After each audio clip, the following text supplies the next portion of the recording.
Basura? No problem. Ang aksyon dyan, maging malikhain. Dahil ang basura, pwede pang i-level up yan. Ito ang kwentong amazing tungkol sa basura na maganda.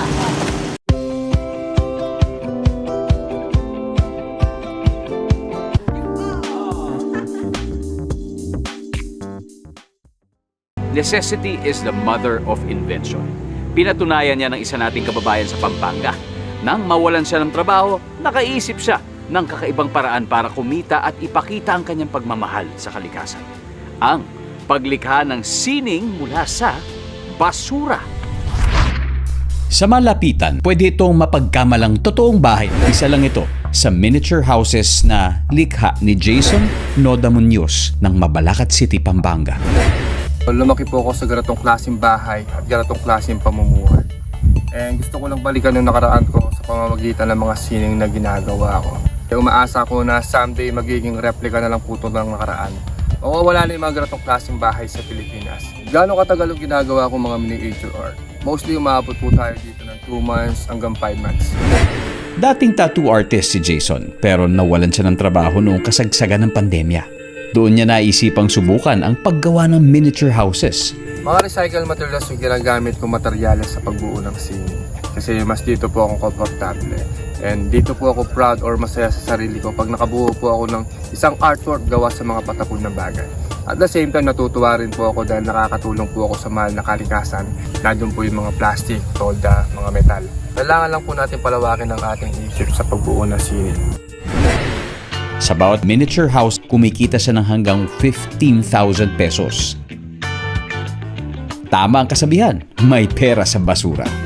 Si Jason na ang naging panlaban sa hirap at gutom ay ang kanyang imahinasyon. Ngayon, isa ng inspirasyon.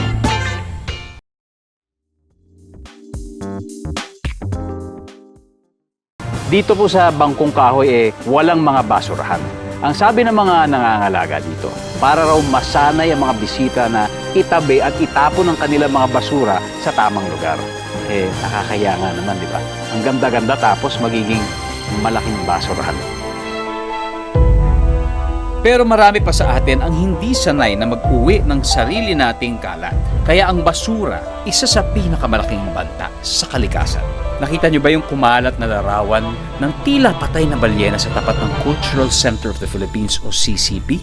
Yung puno ng basura ang bibig? Parang totoong-totoo, di ba? Pero ito ay ang Cry of the Dead Whale. Isang 78-foot art installation ng artist na si B-Boy Royong para sa Earth Month celebration ng CCP noong Abril. Inspired ito ng mga namatay na balyena dahil sa mga nakain plastic at iba pang basura. Isa itong paraan para palawakin ang awareness ng mga Filipino sa problema ng plastic pollution sa bansa. Gayon din ang epekto nito sa wildlife. At ito rin ang layunin ni Jazier Lascuña, isang visual artist na ang gamit sa paglikha ng kanyang mga obra ay basura. So let's talk trash. Jazier, welcome to Amazing Earth.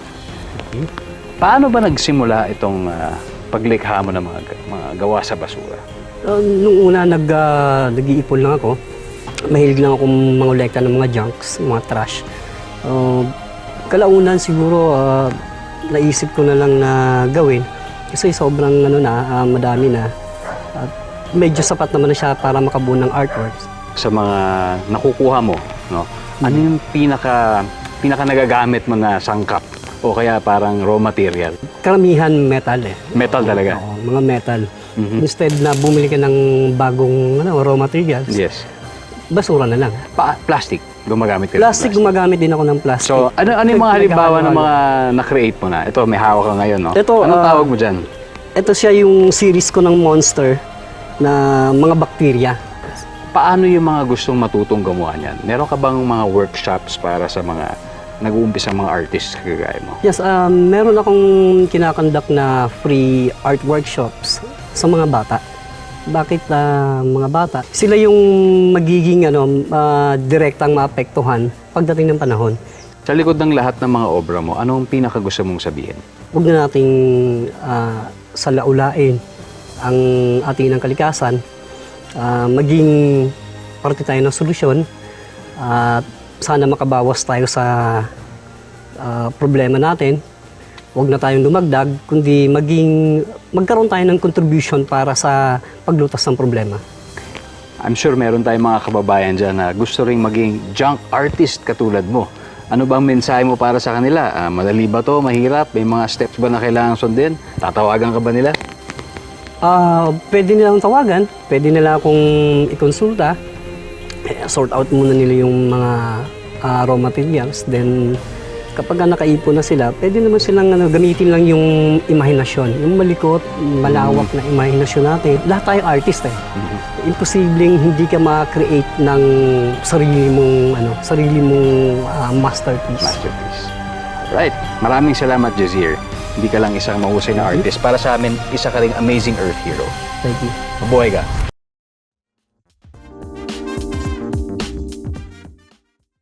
Ordinaryong katsa na sa iba'y basura, pinagkakitaan na. Narito ang inspiring na kwento ng isang biyudang dumaan sa maraming pagsubok sa buhay pero pinilit tumayo para itaguyod ang pamilya sa tulong ng katsa. Ordinaryong katsa na aakalain mong wala ng halaga, pwede pa palang pagkakitaan. Taong 2009 nang malubog sa baha ang malaking bahagi ng Metro Manila at Luzon dahil sa bagyong Undoy. Halos 5 milyong katao ang nasalanta ng bagyo. Kabilang narito ang pamilya ni Merlita Manicad.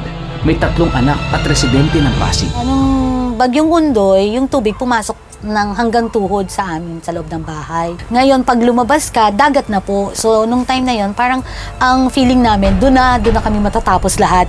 Kung sakali, kasi hindi nga kami marunong lumangoy. Nagsunod-sunod ang unos na dumating sa buhay ni Ate Merl.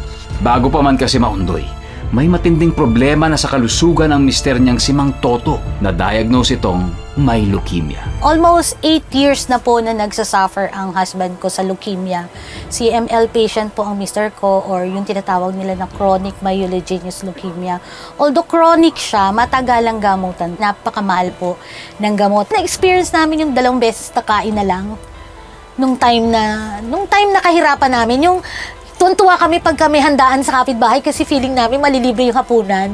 Yung ganong pakiramdam po na bibili ka ng gamot pero kailangan ipanghingi mo pa sa mga nangangandidato. Umabot po ako dun sa ganon. Tapos aabutan ka naka-envelope halagang 50 pesos. Awang-awa po ako sa sarili ko. 6 months kong ginawa yon actually. Nung time na ooperahan siya sa puso kasi side effect na nung kanyang pagiging leukemia patient. Tinigil ko po yung panghihingi. Sabi ko, hindi ako to. Kailangan kong tumayo uli, kumayod, gumawa ng paraan kasi hindi ako to. Ang alam ko, sundalo ko na the more mo ako sinusugatan, lalo akong nag-iingay, lalo akong nagsistrive hard, lalo akong gumagapang kahit sabihin mo pumputikan yung lalakaran ko. Para lang hindi umabot sa pagkaloka, masira ang ulo ko dahil sa patong-patong na nga na problema, naisip kong bumalik sa hilig ko, yung pananahi. Pero sa halip na sumuko, lumaban sina Ate Merl at Mang Toto. Nag-isip sila ng bagong paraan para kumita at mabuhay. At dito na nga pumasok ang ideya ng negosyo mula sa lumang sako ng arena, ang katsa. Bukod po sa apron, saleable po sa akin yung tinatawag na wearables, which is yung bags at saka yung mga damit kasuotan. Tulad ng mga katsang dati, patapon lang, pero nahanap ng bagong gamit, nagkaroon ng bagong pag-asa ang mag-asawa. May nag-donate po sa amin ng pera, ibinili agad namin ng gamot, dahil nga po sa may sakit yung mister ko, pinriority ko yung gamot. Nagtira po ako ng 500 pesos, yung po yung ipinuhunan ko, and the rest is history. Ang negosyong nagsimula sa puhunang 500 piso. Nakakatulong na rin ngayon sa ibang tao. Right now po, may 1 taong mahigit na po akong may katulong ng mga PWDs. Marami na po ring maliliit, malalaking awards na natanggap. Pero yung bagay na yon, wala na pong hihigit sa tuwa na naibibigay ko dun sa mga taong umaasa sa akin. Proud din si Ate Merl sa pagiging eco-friendly ng kanyang craftcha business. Yung katsa po can stay ng 10 taon mahigit. Kasi po yun ang tibay niya. Ngayon po, doon sa 10 taon na yun, di po ba malaking bagay na yun na makabawas ako ng basura? Imagine, yung ilang years na masisave ko yung dapat sana magiging basura ngayon after manggaling sa bakery. Isang inspirasyon si Ate Merl.